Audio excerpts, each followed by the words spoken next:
What's the biggest scam in life that no one wants to admit? Data caps. Online convenience fees.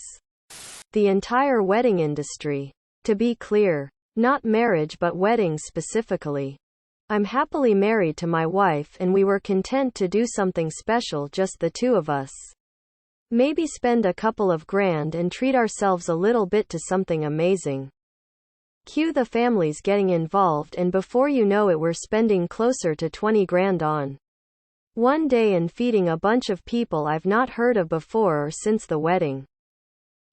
The prices of anything baby related, toys, food, clothes, etc., was in a store on Saturday to get a cot mattress and cover.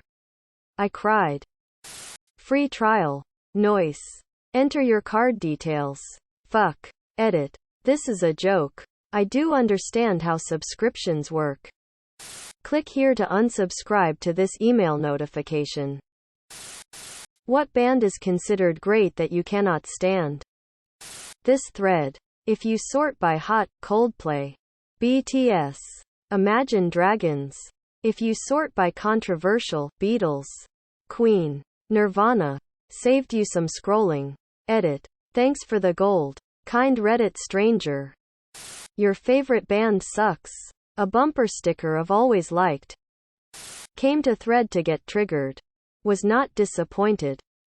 Man, come on, I had a rough night, and I hate the fucking Eagles, man. I had a roommate who fucking ruined Metallica for me. Before I met this guy, I liked Metallica just fine. Even saw them live once. Then I lived with someone who cranked nothing but Metallica. Injected every conversation about music, or popular culture in general, with Metallica. Wore Metallica shirts daily. Quoted lyrics while doing the dishes. I never made a big thing about it.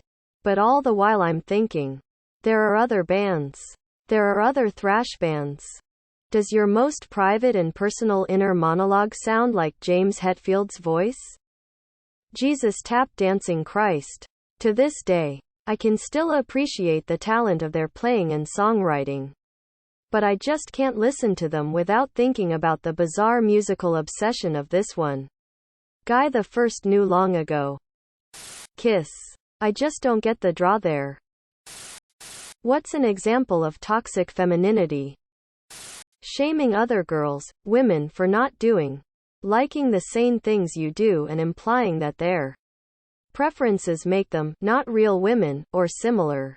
Basically saying that your way to be a woman is the only valid way. Whatever is happening in Facebook birthing, mom groups. Some women are so out of touch with reality and high on toxic femininity that they think their uteruses are better than any doctor and that their feminine intuition supersedes any medical testing or intervention available today. Women are being brainwashed into skipping fetal testing and to avoid medical intervention even in life or death situations. It is literally killing mothers and babies and injuring a lot more. If you gave birth through C-section, you're not a real mom. What the fuck? Suddenly 9 months of pregnancy. A terrifying procedure, and caring for a newborn doesn't count because McDuff from his mother's womb was untimely ripped? Whose baby is this then? Since apparently no mothers are present?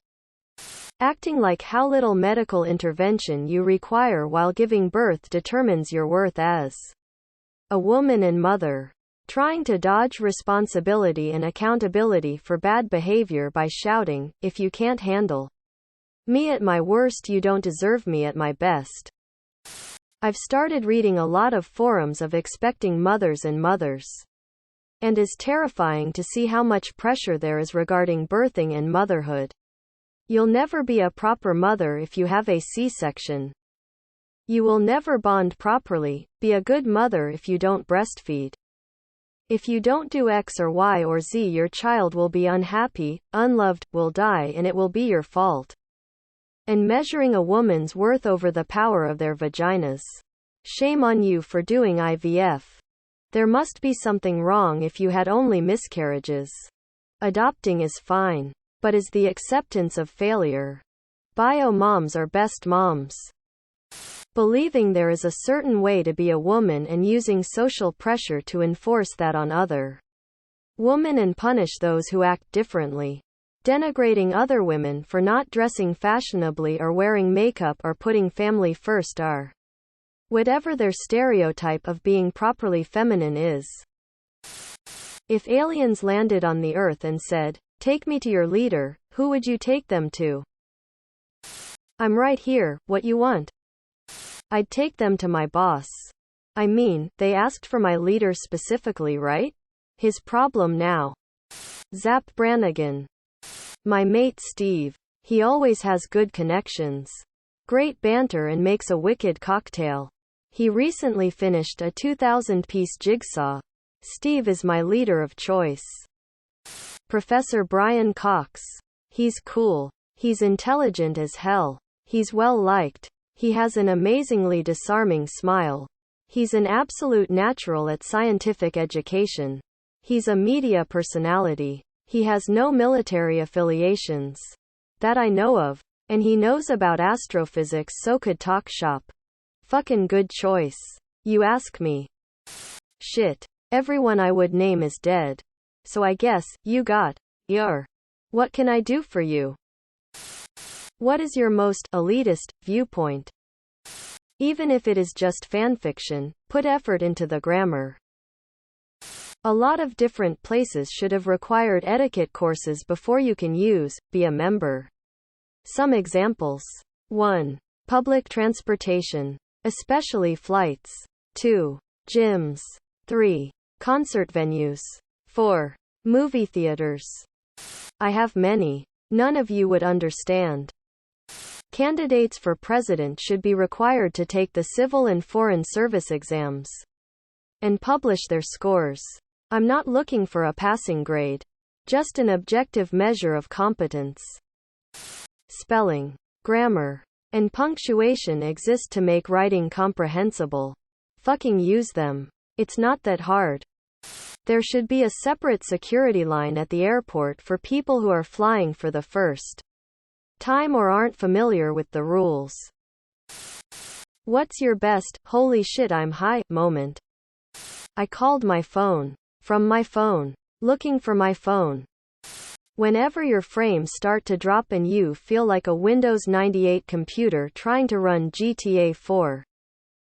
I went to Walmart and saw this octopus stuffed animal and someone had braided the tentacles together in a French braid and IDKY, but that set me off. I started laughing and cackling so fucking much. Another time was when I thought I was dying, so I texted my friend and told her I was dying, and without elaborating I turned off my phone and ate half a loaf of bread in the dark.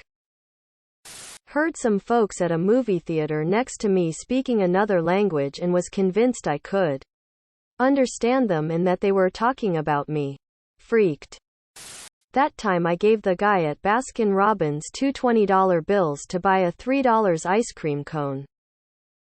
In college my buddy and I would get super high and play video games. Our normal dealer wasn't in town yet, so we found someone else. We were generally getting dirtweed, but this new dude had some high quality stuff. We smoke and start playing, and for whatever reason I started raising my hands up while holding the controller. I started freaking out because I thought my hands were floating away from my body. What travel tips do only the pros know? No one cares about you wearing the same thing more than once. Pack light and wash your stuff every few days. Do not entertain people asking questions in other countries. Know the rules, laws, currency exchange rates for the country you are going to. Ignorance is not a get-out-of-jail-free card. My tip is to download the map of the towns you are visiting.